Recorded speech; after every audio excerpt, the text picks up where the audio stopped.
Good evening.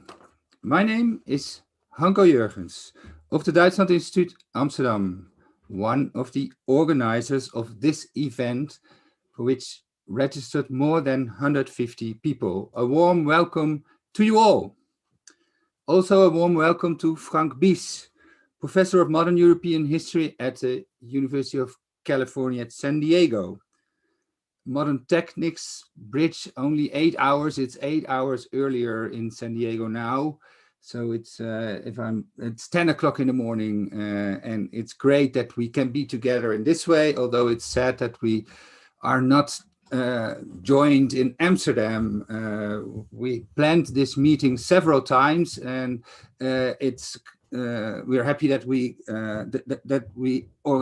have organized it now, and that the meeting can take place. I would like to thank Ido de Haan, the academic director of the Research School Political History, who took the initiative to organize this meeting. And I would like to thank our co-organizers, the Goethe Institute and SPUI 25, for supporting us.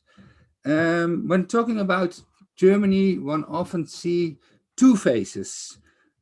On the one hand, a splendid example of a highly modern country where very superior cars are built, the BMW and the Mercedes-Benz with newest gadgets. But on the other hand, a somewhat rigid, bureaucratic country, which could better be left aside. During the COVID crisis, it was clear that it became suddenly clear that the fax machine was used a lot in Germany, well, contrary to many other countries, which you can read about on Duitsland Web, which is our journalistic site from the Duitsland Institute. This double face you see on many terrains. For example, if you look at the social market economy, for a long time, Germany was the sick man of Europe, and only a couple of years later, suddenly Germany was the motor block of the European Union, the powerhouse, solid and strong. And the same goes for the place within the Western liberal world. German democracy, either the example of stability and transparency, or a fragile cohabitation of East and West Germans who are still not used to each other's preferences. And one even sees it in German memory culture. Very recently, Susan Niemann praised the German memory culture and set it as an example for America, where the history of slavery and of the Confederate States and their role in the Civic War is not discussed well. Okay, last year, after the Black Lives Matter movement evolved and came, of course, this discussion was loud and clear. But the book of Susan Niemann, Learning from the Germans, was published in 2019, and she is very positive about German memory culture. But, well, if we see how within Germany itself, there is also some criticism on German memory culture. East Germans feel Kohlonized, by Helmut Kohl, a memory culture which does not do justice to their experience of two dictatorships, one after the other. And how should immigrants relate to German memory culture? Or is German memory culture more or less designed to exclude them? Today, historians are convinced it's time for a more critical approach. New questions arise, such as how should we see the history of environmental pollution during the Wirtschaftswunder, for example, the place of women in the 1968 movement. The histories are often very male-dominated, or the importance of neoliberal thought in the reconstruction of East German industry after the fall of the wall. Somewhat more criticism is asked by many, and today we will speak about some of these new views, and particularly the new view of Frank Biess, which he laid down in his book Die Republik der Angst, eine andere Geschichte der Bundesrepublik, published by Rowohlt in 2019, nominated for the Distinguished Prize of the Leipziger Buchmesse, and a year later published by Oxford University Press In English, the book reads like a long essay on all possible things which could go wrong, but in the end, often still had a good outcome.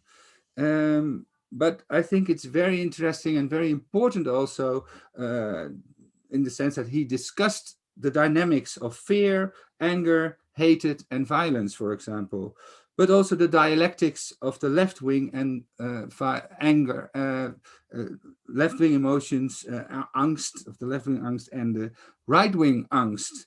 And most important, I think, also the transformation of all these anxieties in interaction with cultural memory, for example, of the Holocaust, politics, but also in interaction with science. And that's, of course, for the discussion on climate change, very important. I would all recommend you to buy this book at Atheneum bookstore. If we were at SPY, Atheneum would have a small table there where you could buy it. Now you can buy it via the internet. Also, I'm very delighted that Nathalie Scholz and Moritz Vulmer, both teachers at the University of Amsterdam, and Jacco Pekeler of the University of Utrecht and Saarbrücken are willing to comment the lecture of Frank Biess. We will have first the lecture of Frank Biess, which lasts around 20 minutes. Then we have 3 comments and perhaps also a small discussion. And then you're able to ask questions via the Q&A tab, which is down under your shield. And I hope I can read aloud all your questions, and we will see how many questions there will be, but I hope, well, there is a vivid discussion, although it is via Zoom. For now, the floor is open to Frank Biess. We're happy you're there.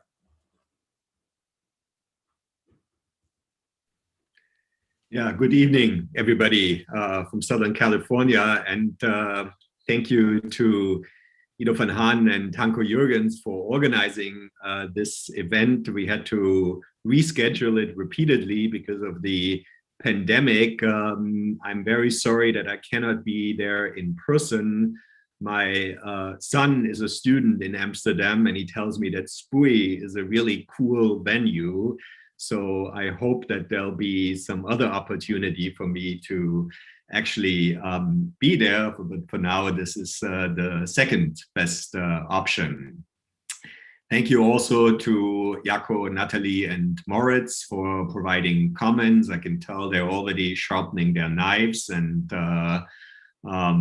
telling me what I got wrong in my book. So I'm looking forward to their comments.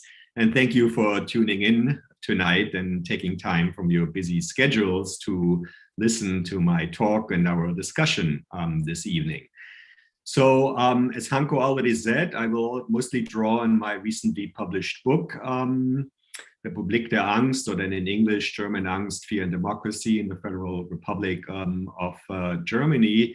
So I will discuss a new vision for the history of post-war Germany. There are, of course, many others, and perhaps we can address some of the other new visions also in the discussion. But it was indeed my perhaps ambitious goal with this book to articulate what I called in the subtitle of the German version an alternative history of the Federal Republic. And if you some of you, I think, have read the preface introduction to the book, and perhaps you notice that the book actually starts with a word that is prohibited, verboten, in German historiography, and the word is I. So German historiography, especially of the post-war period, always was supposed to be emotionally distant, objective, scientific, academic. And I think the preface already tries to perhaps challenge that to some extent by introducing a more subjective perspective. But I, of course, do hope that the book is not just an exercise in self-indulgence. I simply wanted to acknowledge the autobiographical impulse behind the book. My political socialization took place in the peace movement of the 1980s, which was by far the largest protest movement in the history of the Federal Republic. It was also a movement that was sustained by the experience and, even more importantly, the public performance of fear and anxiety. So in part, the book seeks to trace the genealogy of the emotional regime in which I participated as a 17-year-old at the height of the Second Cold War in the 1980s. And it also became clear to me that this intense, or perhaps even apocalyptic fear that drove this peace movement seemed to stand in a somewhat odd contrast to the narratives of the Federal Republic's history as they began to emerge, especially in the aftermath of German unification. So this was the period when you had the publication of these hefty syntheses of German history. And the book's historiographical intervention was an attempt to push back against what I saw as the sort of dominant tone of these synthesis, which was essentially an emphasis on West German success. And I think for those of you who are not historians of post-war Germany, it's perhaps hard to imagine how pervasive this success narrative really was, especially, I would argue, in German language historiography. I mean, the idea was basically that the history of the Federal Republic was the only success story we have in German history. It was often contrasted to a history, of course, of catastrophic failure leading up to 1945. Even the grammatical forms of the dominant paradigms sort of reveal the inherent teleology of these narratives. So the dominant paradigms was something like modernization, liberalization, Americanization, Westernization. The story of the Federal Republic was the story of a progressive betterment toward a modern, liberal, Americanized Western democracy. And to what I would call like an ironic sleight of hand, even the various anti-liberal opposition movements, the 68ers or left-wing terrorism, became part of this success story because it was argued that they inadvertently, against their own intentions, actually promoted the liberalization of the Federal Republic. So one could argue that at the heart of post-war West German history was a rational, often coded as male, historical subject who was capable of functioning as the agent of these learning processes that supposedly underlie the democratization, or it was called the civilization, the re-civilization of post-war Germany. So this subject engaged in this sort of unlearning of illiberal and authoritarian habits, and under the tutelage of American occupation forces, the learning of democratic values and behaviors. And this reference to the crucial role of the American occupation as a kind of kernel of post-war democracy, I think already points to some of the problems with this narrative. Because the American occupation army that taught democracy to the Germans also happened to be a segregated army.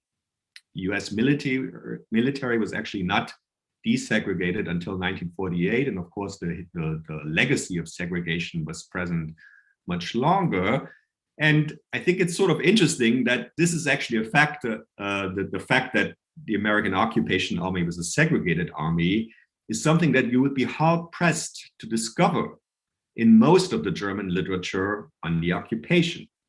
So there are 1,000-page tomes on the history of the American occupation that managed to avoid the term segregation completely. But the fact that the US Army was based on white supremacy and anti-Blackness makes one wonder what exactly it was that the post-war Germans learned from the occupation period beyond democratic values and practices. Now, much more could be said about the function of the West as a normative ideal in post-war German historiography. I think it was always a very idealized West that had little to do with what one could call the really existing West. It was also a notion of the West that was oddly decoupled from more critical approaches as they actually were developed in the UK or in the US, more critical histories actually of the West informed by post-colonial theory or critical race theory. So I think in that respect, post-war historiography is actually also sort of behind the historiography of other Western countries. But precisely because the male rational subject appeared to be at the heart of historiographical narratives of post-war Germany, moments of intense emotions and fears could only feature as forms of psychopathological disorder in these narratives. So these moments of fears that were often described as neuroticism, as hysteria, as irrationalism. So all terms that came from sort of psychopathology, and they're actually, I could give you quotes from these histories that make use of these terms in order to describe moments of intense fear. And I think the fact that they have to be pathologized indicates that a sort of insecurity about how to historicize them properly.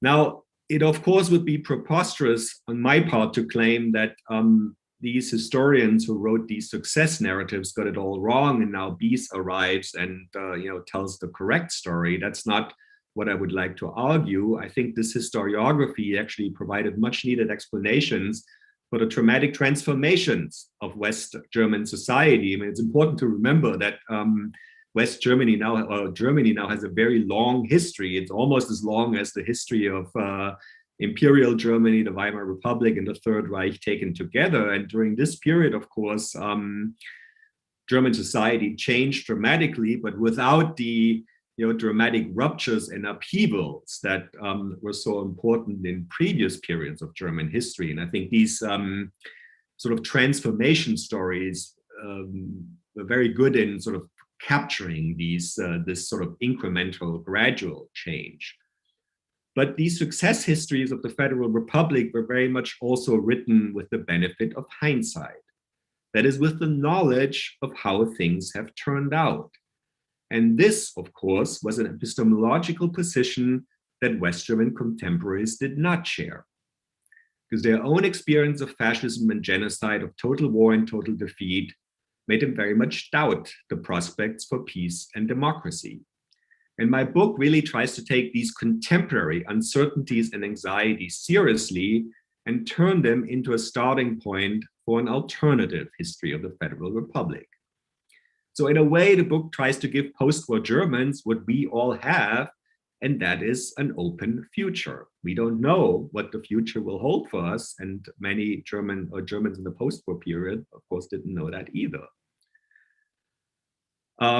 And I think these sensibilities, these fears and anxieties of post-war Germans have assumed a renewed and perhaps eerie plausibility given the current crisis of liberal democracy.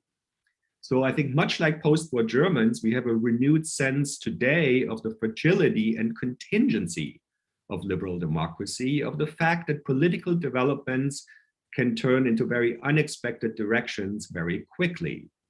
And perhaps this awareness is more appropriate in the US than in Europe. It's perhaps important to remember that we essentially very narrowly avoided a political catastrophe last November. So if Trump had won 50,000 more votes in the right places, he would have been re-elected.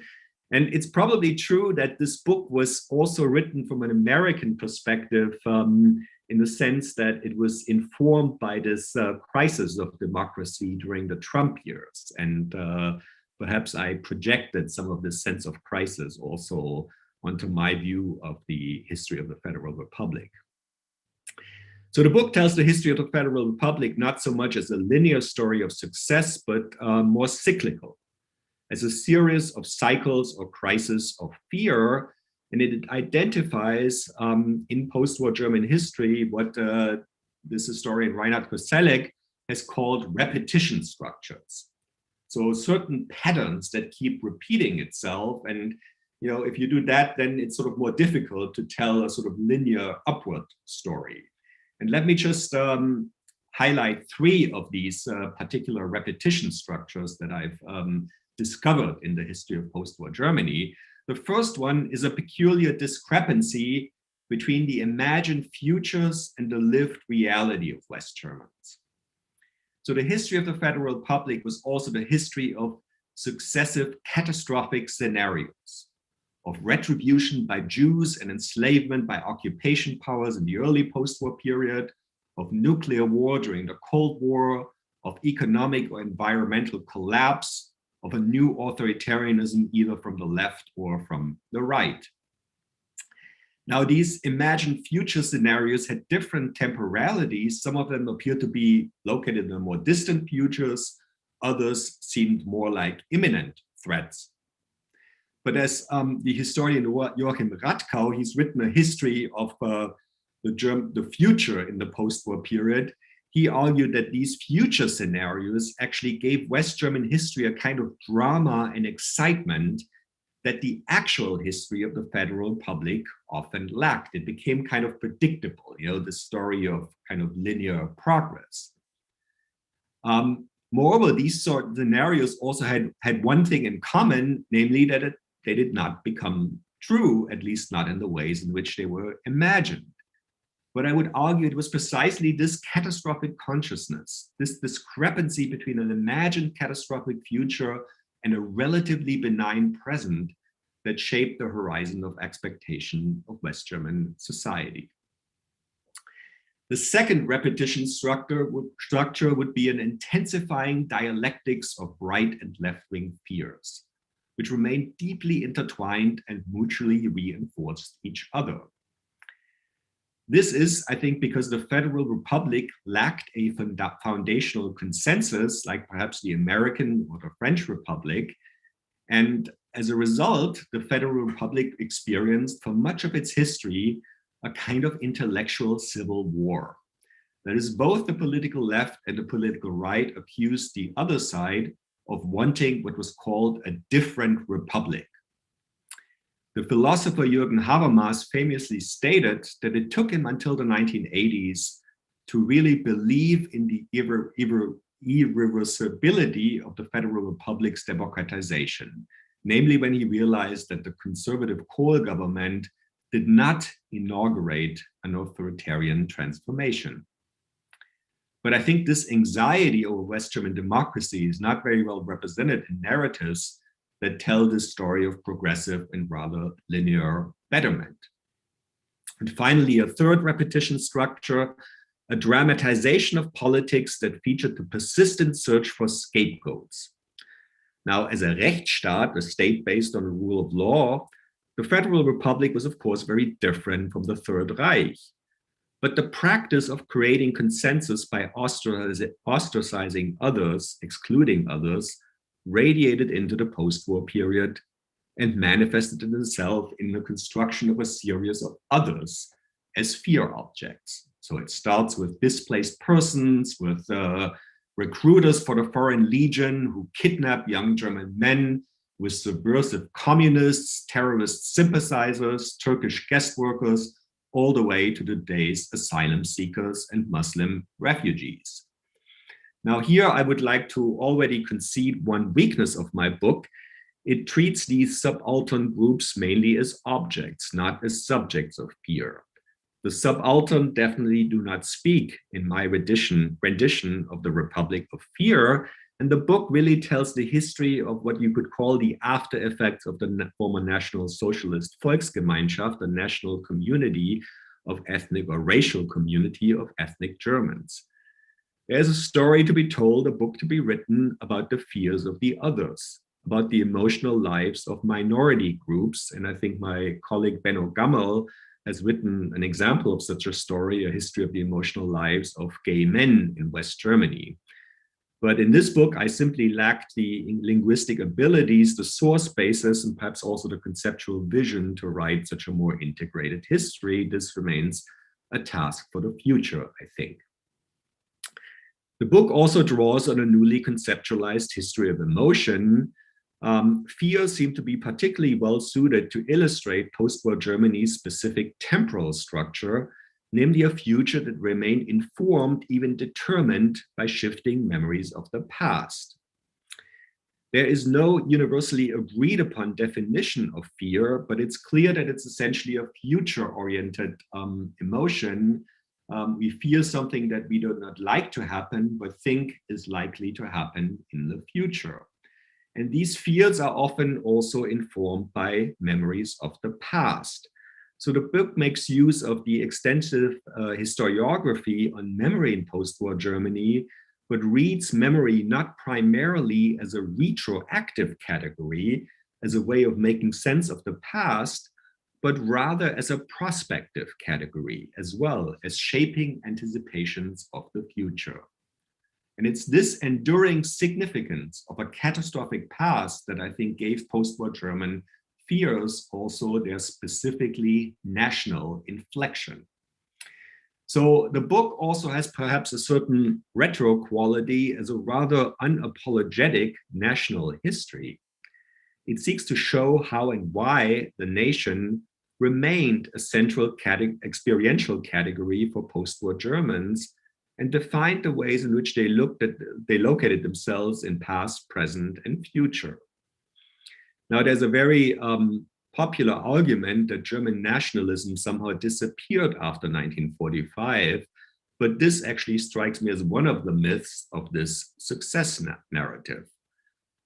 It's true that the objects of post-war German fears increasingly transcended national boundaries, like environmental fears, for example, fears of immigration, but the nation as a central experiential category receded into the background only slowly and gradually, and Germans tended to give transnational fears distinctly national inflections. So the book also offers a kind of national history of transnational connectedness. Let me make three more brief points about fear in post-war Germany. First, it's important to emphasize fear's political versatility. Fear has been historically associated with authoritarian and totalitarian regimes, but the book also shows the productive function of fear in liberal democracies. Fear sensitized post-war Germans to possible authoritarian challenges, and it served as an important mobilizing factor in the new social movements of the 70s and 80s. Second point concerns the context dependency of fear. So the more I worked on the history of fear, the less I seemed to be able to say anything in general about fear, and became convinced that the multiple functions and meanings of fear could only be understood through its various contexts. And thirdly, fear was always closely related to other emotions. It's very difficult, even for natural scientists, to identify the exact difference between, say, fear and anger. There were moments in post-war history when trust or even love contained fear. There were other instances when fear translated into a lingering resentment or more active hate and violence. So the history of fear needs to be integrated into a broader history of post-war emotions. The book is perhaps also somewhat unconventional in that it does not have a stable set of protagonists. What connects the individual case studies of which the book is comprised are the shifting configurations and multiple meanings of fear. And I try to show that emotions and fear are not epiphenomenal, but that they really are causative agents in their own right. So my attempt really is to write a history of emotions with emotions as agents, rather than an analysis just of the role of emotions in history, where they would be sort of epiphenomenal. Now, as I already said, the book consists of these individual case studies, and these case studies are connected through three larger analytical arcs, and let me just name them here. The first one is a shift from what I would call a repressive to an expressive emotional regime. So emotional regimes are the cultural norms that define the ways in which we experience and express emotions. The second one would be a shift of fear objects from external objects to internal ones.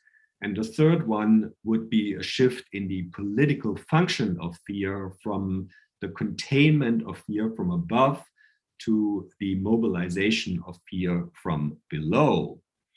I don't have time here to fill in the content of these arcs, but I would just like to emphasize that the conditions for expressing emotions, there's the emotional regime, actually changed dramatically during the post-war period. And the book actually spends quite a lot of effort to explain how and why that happened.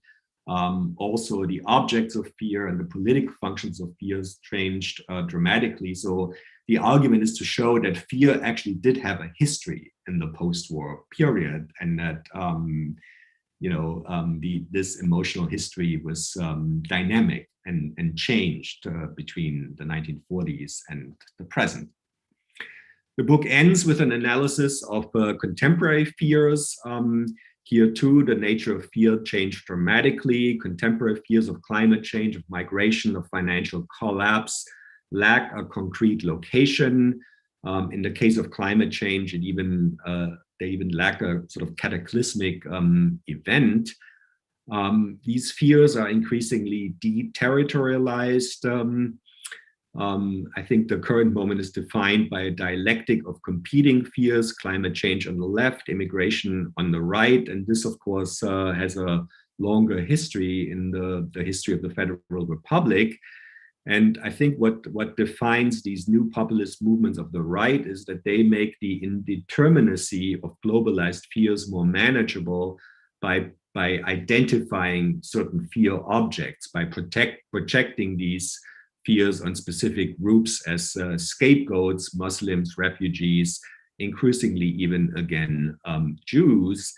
And it's of course at this point that fear turns into hate and violence. So the book also seeks to unearth the emotional basis of right-wing violence in post-war Germany, which was always far more pervasive and lethal than left-wing violence. And I think the relative neglect of the history of right-wing extremism in post-war Germany strikes me as another deficit of these success narratives, because that, of course, was something that was difficult to assimilate to this narrative of progressive democratization and liberalization. So let me conclude with one final thought. I do think that the current moment has again highlighted what you could call the productive, even positive function of fear. Not only because it inspires a behavior that protects us from a globally circulating virus, and of course I finished the book before the onset of the pandemic, but like post-war Germans, we have again become more aware of the fact that political catastrophes are possible, that history does not always progress toward a better end, and that democracy and our way of life can collapse relatively quickly. So the fear of losing democracy is perhaps the first step in its more than ever necessary defense. So thank you. With that, I would like to stop, and I look forward to the comments. Thank you. Thank you very much for this very broad and intellectual talk, and I'm excited what Natalie Schultz will say in her reaction. Yeah, thank you, Frank. I mean, it's obviously absolutely completely impossible to do justice in 5 minutes to your work, and what you said, or maybe what you feared of, critical no's was actually my problem, because I'm just I'm too happy with what I've read, and I in many ways sort of identify with the intellectual project, I think, that you are giving to us. So that makes it hard for me to be very critical. But let me just try to pick on something and maybe think with what's in my head at the moment, and relate it to some questions that occur in my own work, or some themes. I mean, the book has a twofold project, as I understand, and as you write it, and I would translate it in as writing a history, obviously, of the Federal Republic formed by fully embodied human beings, which means it includes their ideas, their actions, and their emotions. obviously focusing on fear here. And this is, this is not as self-evident, even though we have had like, last 10, 15, 20 years, very exciting things occurring in emotional history, but especially when it comes to the grand narratives, it is not self-evident as you have shown, and it's very worthwhile. The second project is to disrupt, and I quote you from the introduction in English, to disrupt the two teleological and linear histories of the Federal Republic as a success story of modernization, liberalization, and westernization. And maybe first I have to say that I'm myself always skeptical of grand narratives, and in a way you provide them, and in a way you don't, and that makes me actually, that I think convinces me so much, because of not only of the red thread, but also of focusing on these different moments. And it's clear that you can't give the whole view. No narrative can do that, but you do it in a way, I think, that is very helpful for rethinking modern history, post-war history, and post-war West German history, and precisely because of both projects in it. So I think that both are really important, but I also think it might be worthwhile thinking just a little bit more about the relationship of the two. And obviously you do it already. And what I mean is the relationship not only of these two projects, but especially of this hegemony of what you call, the rational male subject, westernization, modernization hegemony. Think about that hegemony, what you're writing against, which is worthwhile because it kind of has showed us things, and now we are, I think, a little bit at the limit of that, and we should start seeing those things that we couldn't see with those glasses on as you were. But I think it's worthwhile thinking about how that relates actually to the history of emotions, maybe in general. So when it comes to the first project, I was sort of reminded of, already E.P. Thompson in his work was writing against the reductive view of a Homo economicus, right? And he tried to bring the English workers of the 18th century back as fully embodied human beings, which also meant taking discourses and moral frameworks seriously that informed their actions and their emotions.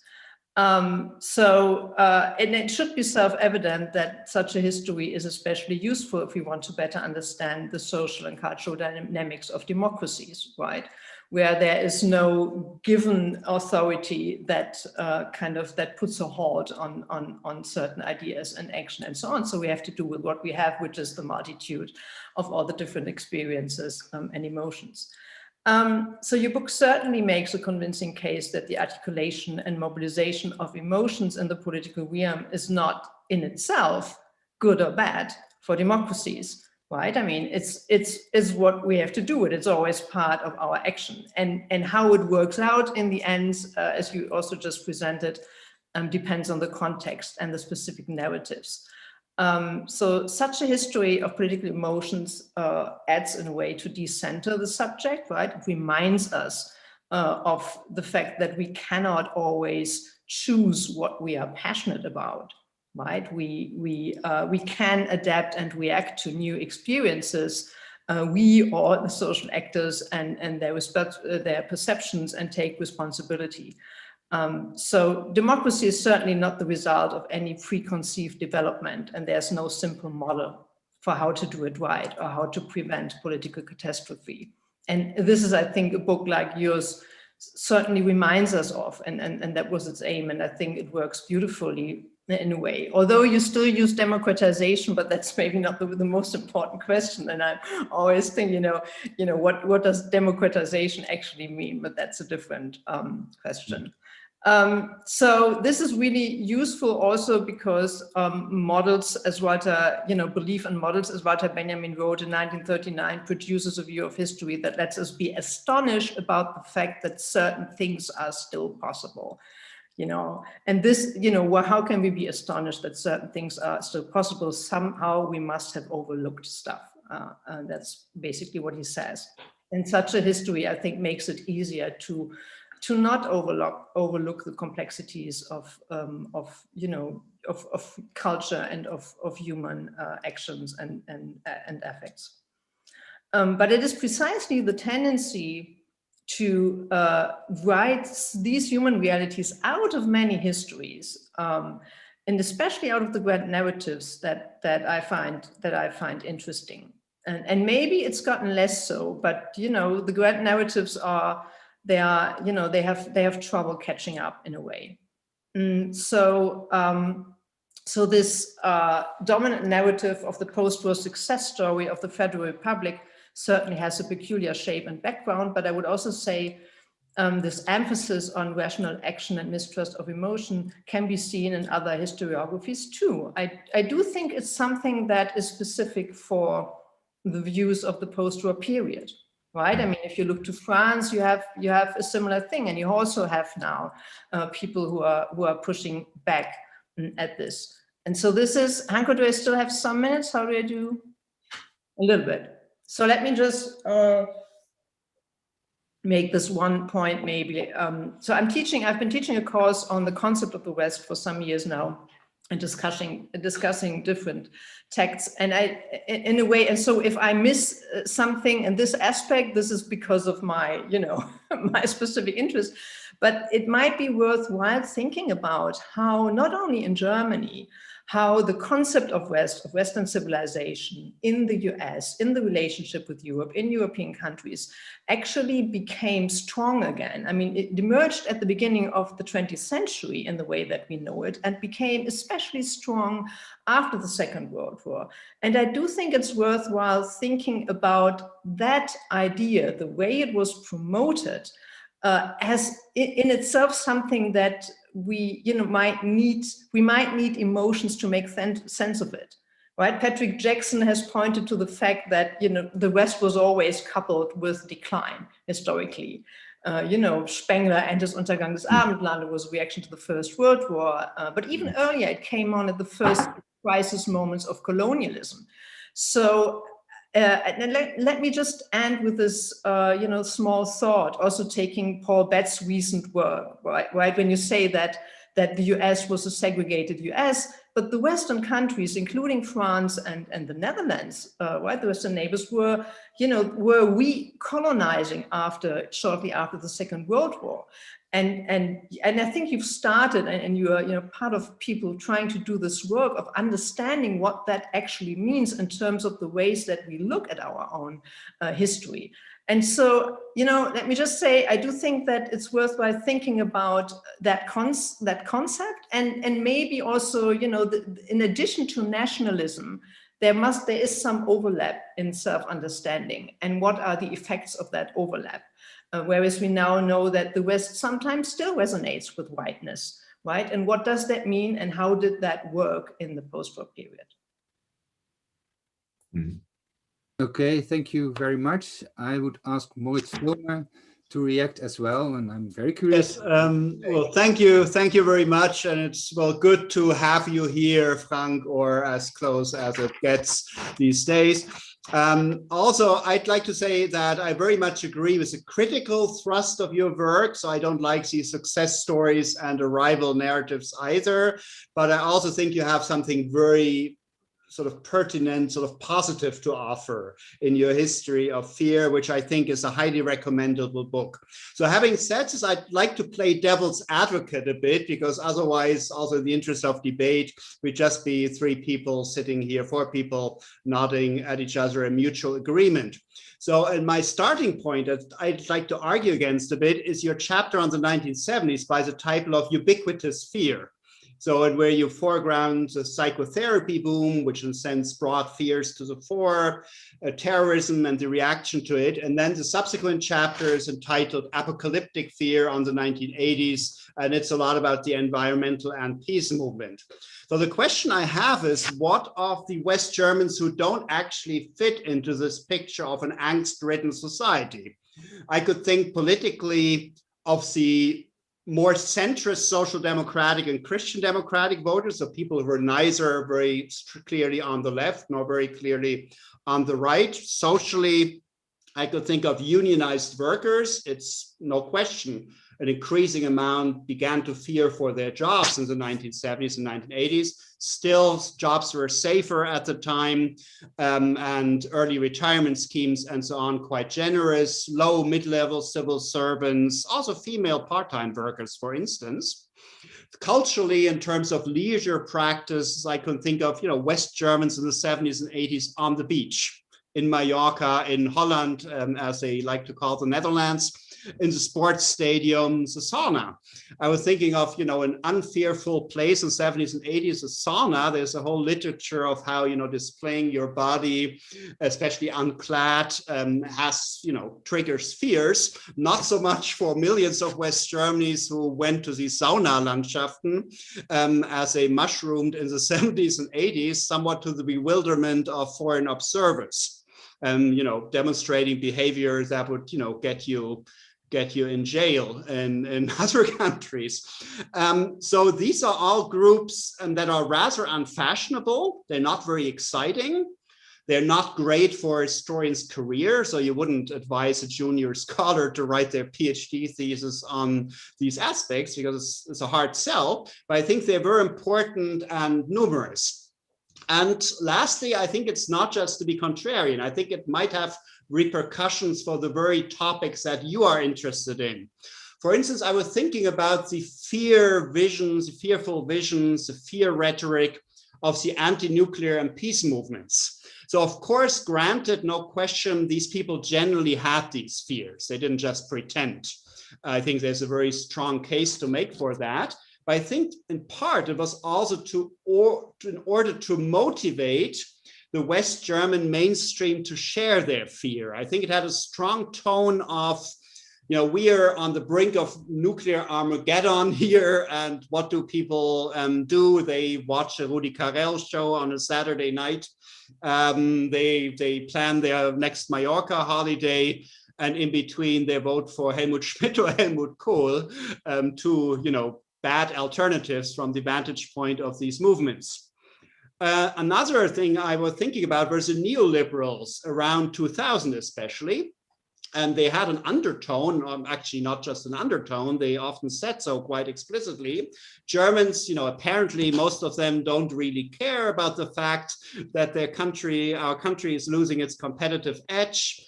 They're not very fearful, so maybe we have to make them more fearful. Let's change the system so that people are becoming a little more afraid about losing their jobs, about benefit cuts in the event of unemployment, makes them fear so much that they would accept a lot of things they didn't previously accept. So this is sort of my point to play with this Republic of Fear motive a little bit, to say who didn't perhaps fit into that narrative, and what consequences did it have for those who did fit into that narrative. Thanks very much. Thank you very much, Jacob Pekel of the University of Utrecht and Saarbrücken. Yes, thank you very much, Hanko, and thank you very much, Frank, for this beautiful book that I read with a lot of enthusiasm and interest. But just like Moritz, I'd like to put stress on a few difficult things in the book. So my first intuition, apart from feeling that a book on German angst is probably a very clever book, very well conceived, very creatively researched, and it was. So my compliments about that.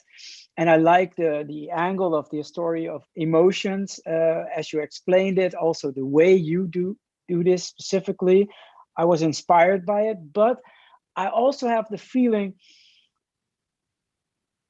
as you also explained to us, that it was also very much in reaction to these grand narratives by the Whalers and the Winklers, etc. So why bother so much about those grand narratives? Because we as professional historians, and I think a lot of people out there as well, know that there's all kinds of omissions and distortions in these grand narratives, and why not just write this story about fear in the Federal Republic and how it created, like, let's say, or how it accompanied Germans in this post-war history. On a more detailed level, you of course then through this lens of fear are able to point out all kinds of difficulties in these grand narratives. For instance, very rightly so, on the continuity of right-wing extremism that often falls under the radar or stays under the radar in these. But could you say similar kinds of things about the grand narratives of other countries? Natalie, I think, already pointed some of these things out with relation to France and the Netherlands. So is that really so specifically German, is my question, basically. Second intuition was also, and I slipped a bit into the persona of, unfortunately, he already passed away, of Maarten Brandt, the first director of the Germany Institute. I saw Tom Nijers is also somewhere watching, maybe already zoomed out, but hopefully he's still there. And I thought, what would he have said about this book? Isn't there, I think he would have said, a risk of depoliticization, the history of post-war Germany and let's say the emergence of a strong and stable democracy there. And don't we need something like that, as Dutch at least, to feel confident enough about our big neighbor that it would remain integrated in a larger European framework to cooperate with us and try and help us to let's say also maintain our own democracy. And yeah, those are my main points. You try to explain, of course, so I wanted to add one point about that. So you try to explain, of course, that in a way, fear can also help us to politicize our citizens. And maybe I'm too much of a rational modernist. Certainly, if I would be Maarten Brandt, I would be somebody like it, because he was of more than a full generation older than I am. So he was basically part of the post-war modernist generation that rebuilt the Netherlands. He was a bit too young for that, but at least he was very fundamental for intellectual climate in the Netherlands from the late 60s already onwards. So I cannot understand what you mean, but I don't really like it in full, because I would rather have a positive political agenda, not built on fear, but maybe Obama-like, but more built on hope.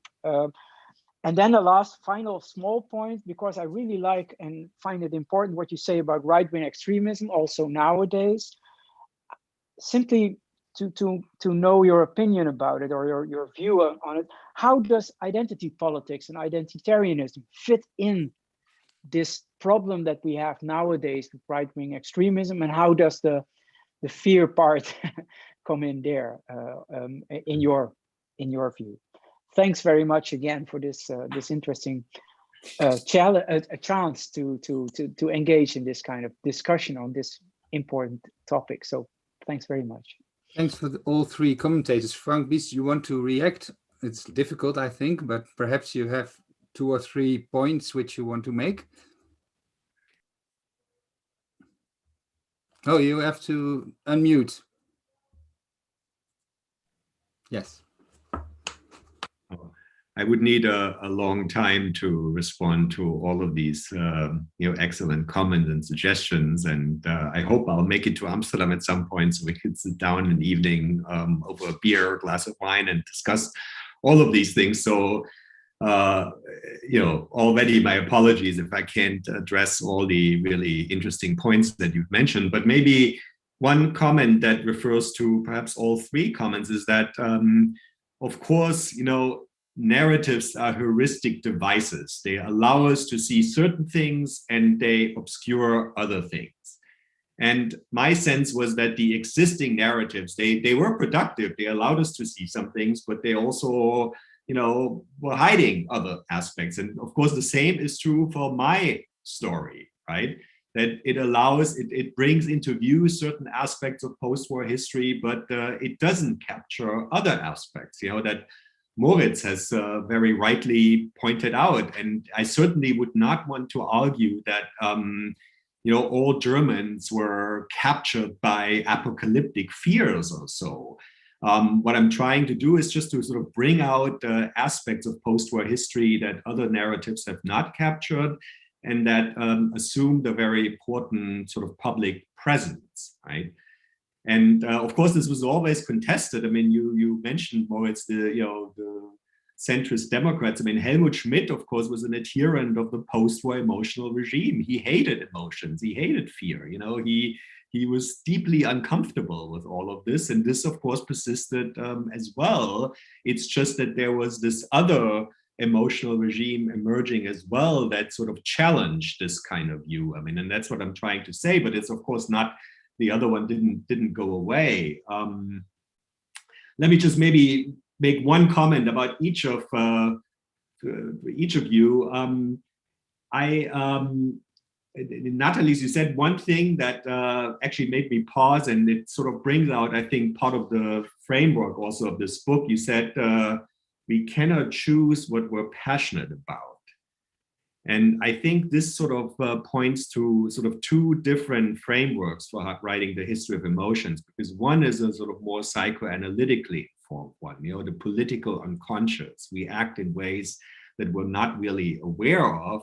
The other one, and this is the one that I drew on because it has been more prominent in the recent history of emotions, is this cognitive psychology. It's this idea that there really is no,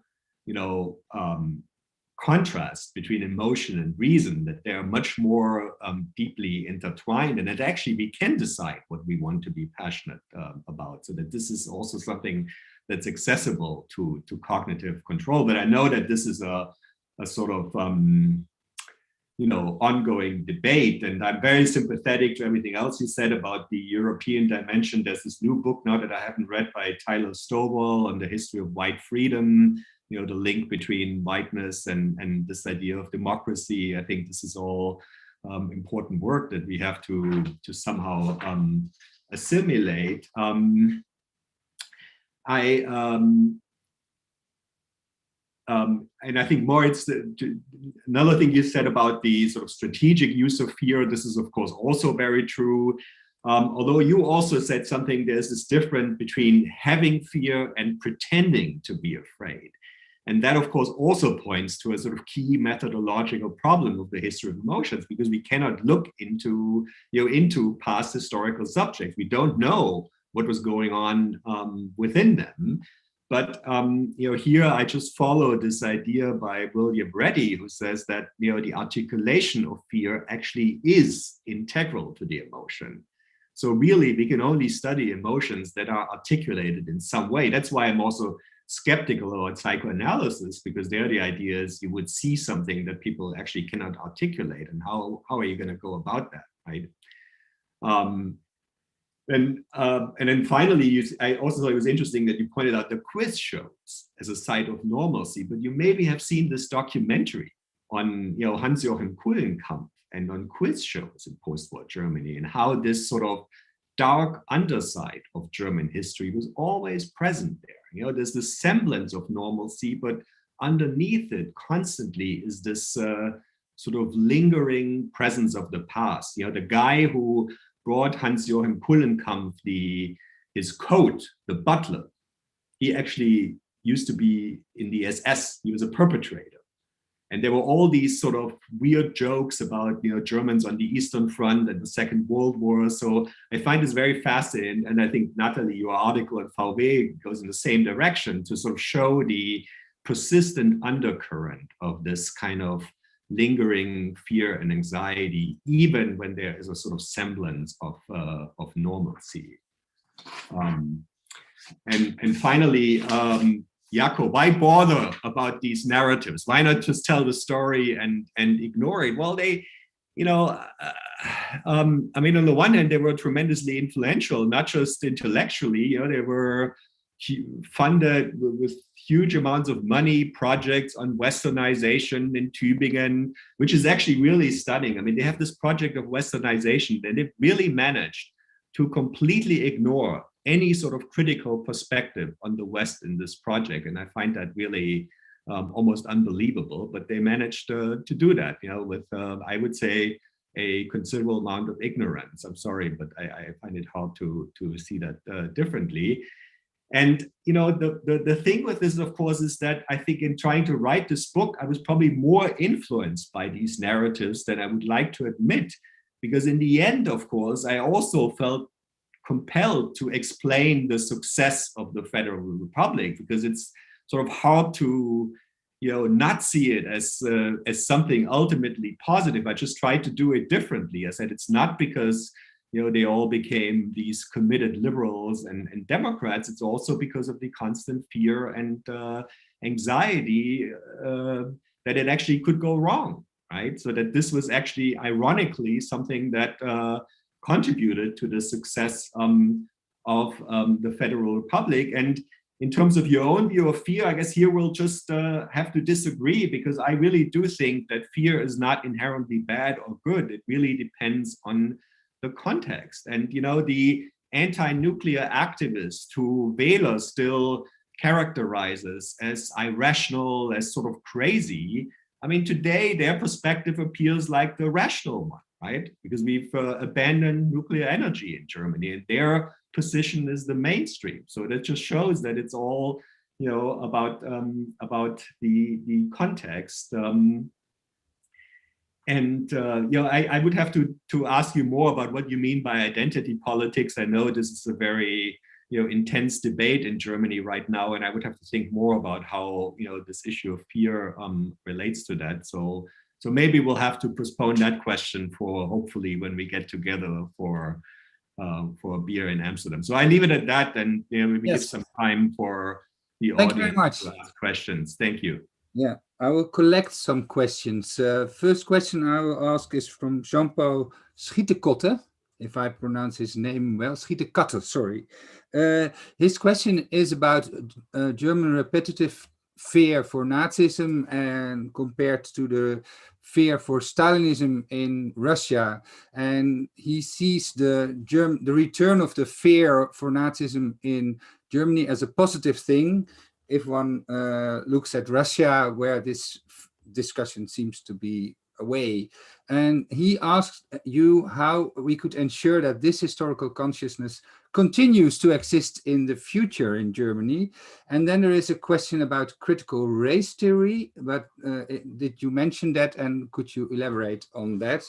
And I'm not sure if you mentioned it, but the role of race is an interesting issue as well, which could be discussed in this whole question.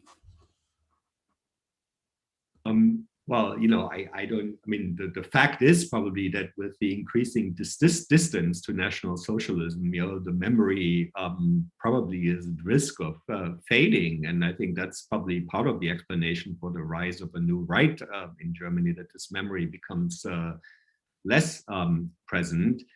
But again, you know, I think this fear of a new authoritarianism or return of fascism ultimately was rather productive, and I can see why, you know, the absence of that fear in Russia is a problem, and I also see, you know, the absence of that fear in this country here in the U.S. So, you know, that the threat of fascism is perhaps more present because too few people seem to be worried about it. And I think, I mean, you know, there are different views on this, but I think we narrowly avoided a version of that just recently. So I just can agree with that observation.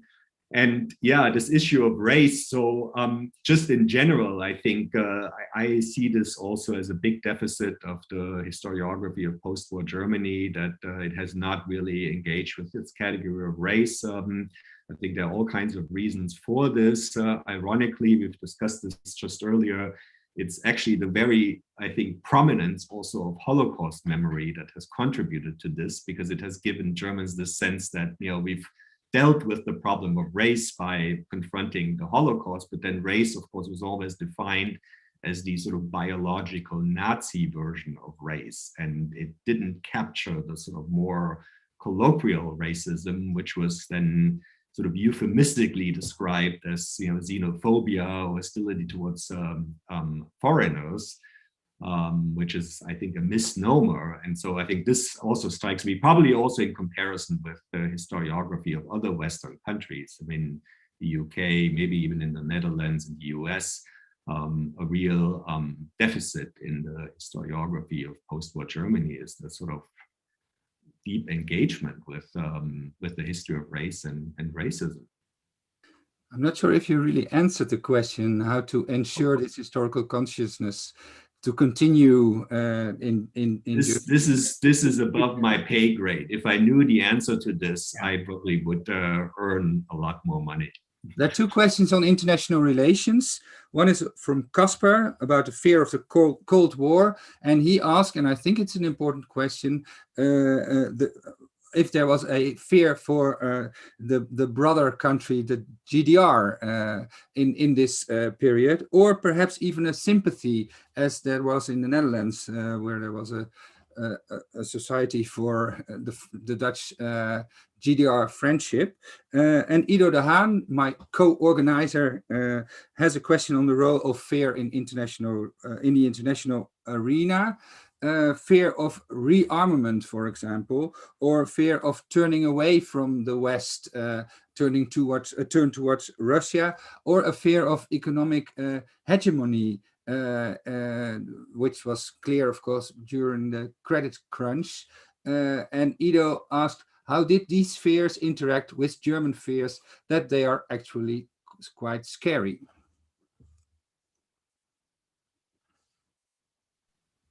Yeah, thank you.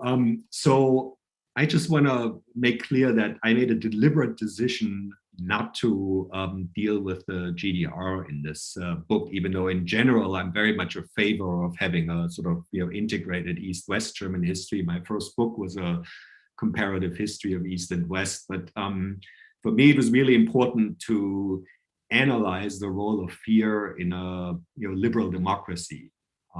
Not in an authoritarian regime. And I think there probably were sort of fears that both German societies obviously shared, but I think fear really played a very different role in the context of a communist dictatorship. And, you know, the GDR then, of course, was also an object of West German emotions, both fear and probably some sort of attachment. But this was, you know, beyond the sort of topics that I discussed or that I addressed in the book, and I would have to think more about it.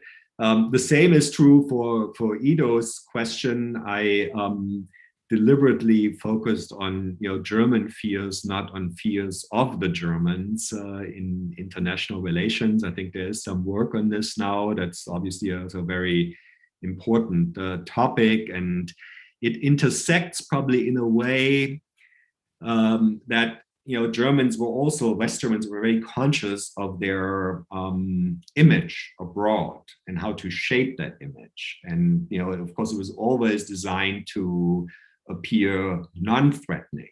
You know, I mean, I know Natalie has worked on VW, but you know, the VW Käfer as the embodiment of a sort of non-threatening German product. You know, this so small car that seems very non-threatening. So perhaps in that sense, it interacts that there was this deliberate effort also to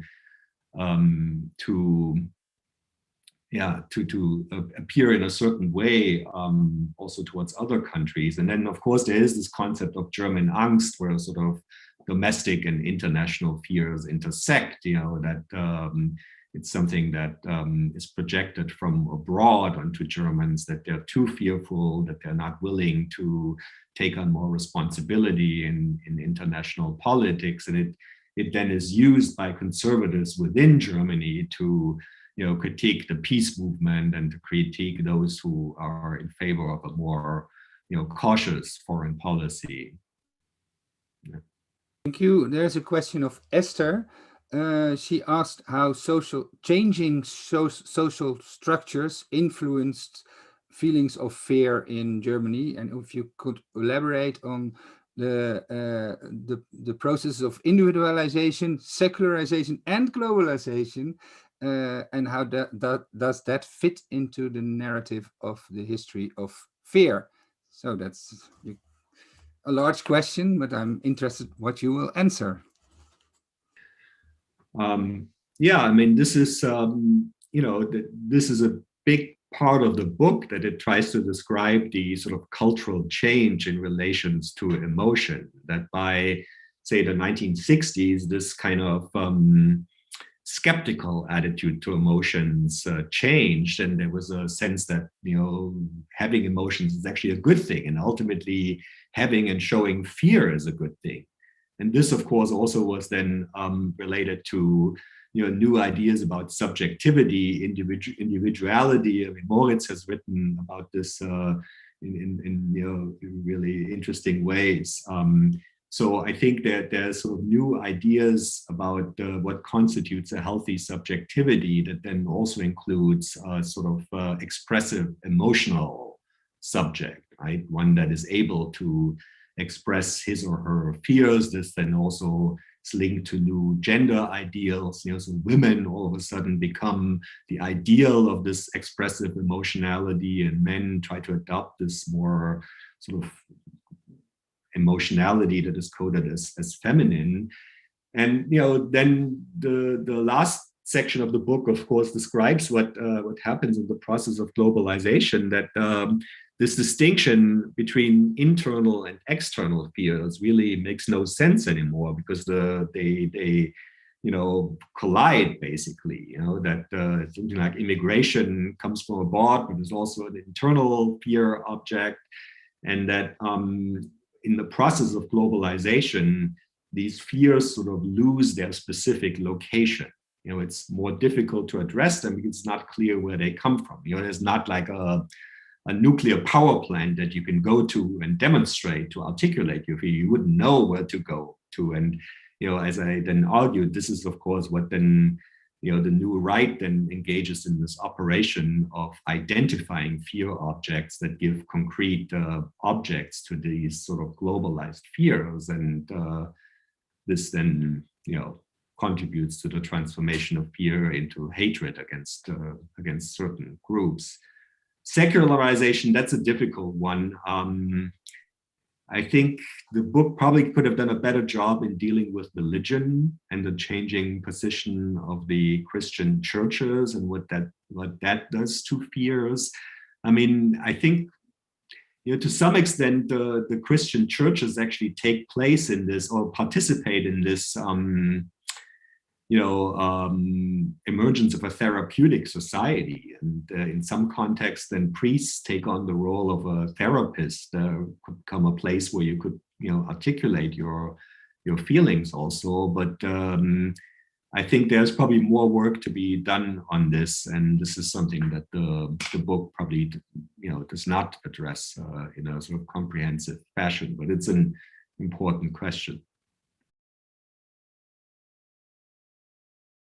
Josje asks if you wrote this book out of a motivation to discover your own fears. What were they?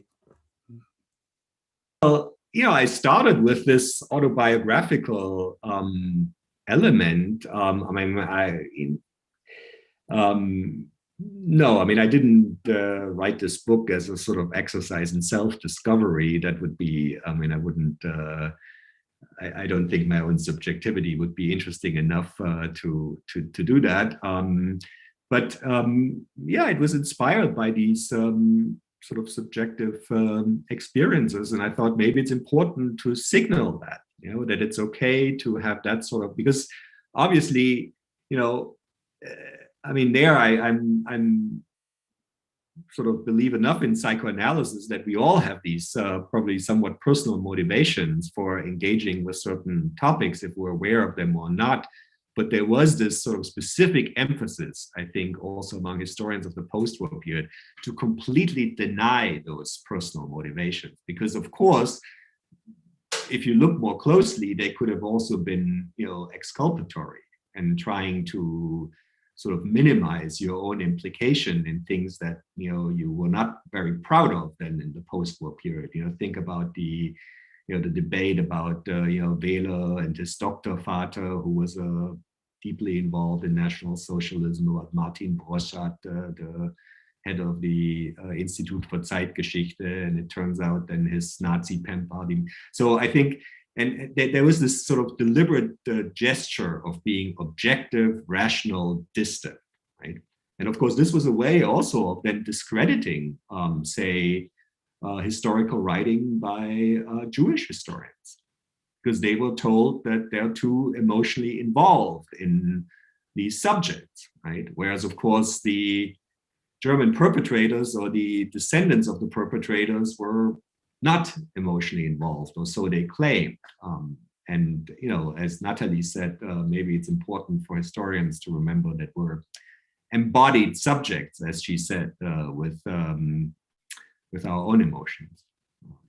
Okay, the Q&A is closed because of the time.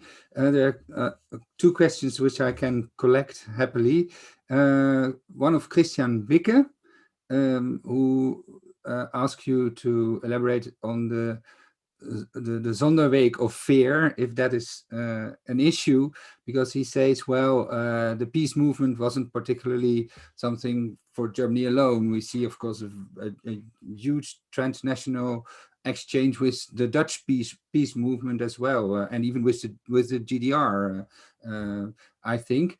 And Tamara van Kessel has a funny question, I think. The fact that you are all German scholars living and working abroad, which is not true. Jacco and Hanko are Dutch men, so to speak, living in the Netherlands, but the others are.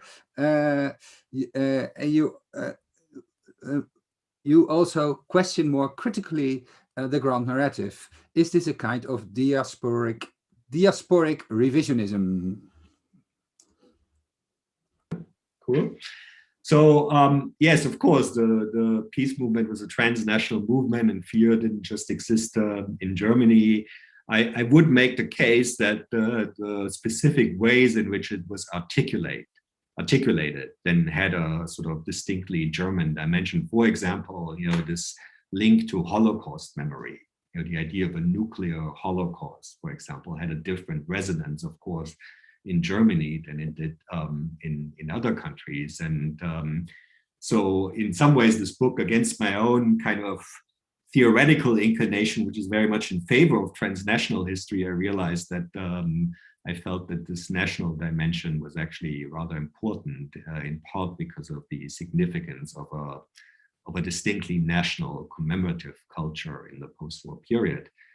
And the diasporic revisionism, that's a very interesting idea. And yeah, there's probably something to be said for it. I mean, I can only speak for myself, but I know that, I've been very much inspired by historians of Germany in this country and by their perspective. Robert Möller, Uta Peuger, Heidi Fehrenbach, Elisabeth Heinemann, not incidentally, many of them women. And I think they had always slightly different perspectives on post-war Germany than some of our, especially older German. I think there's a lot, I don't want to kind of stereotype or categorize all German or historians of Germany in Germany. There's a lot, I think a lot of it is changing, but I think some of the older colleagues were probably, I would say, biographically invested in this success narrative because it coincided with their own professional successes, and therefore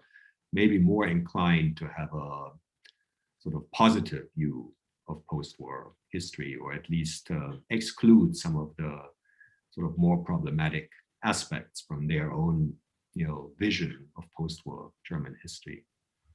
Thank you very much. Astrid Nolte also writes that the documentary on Hans-Joachim Kulenkampff, where you spoke about, will be sent in the Hessische Rundfunk on the 26th of April this year. And perhaps you can find the link in the Q&A.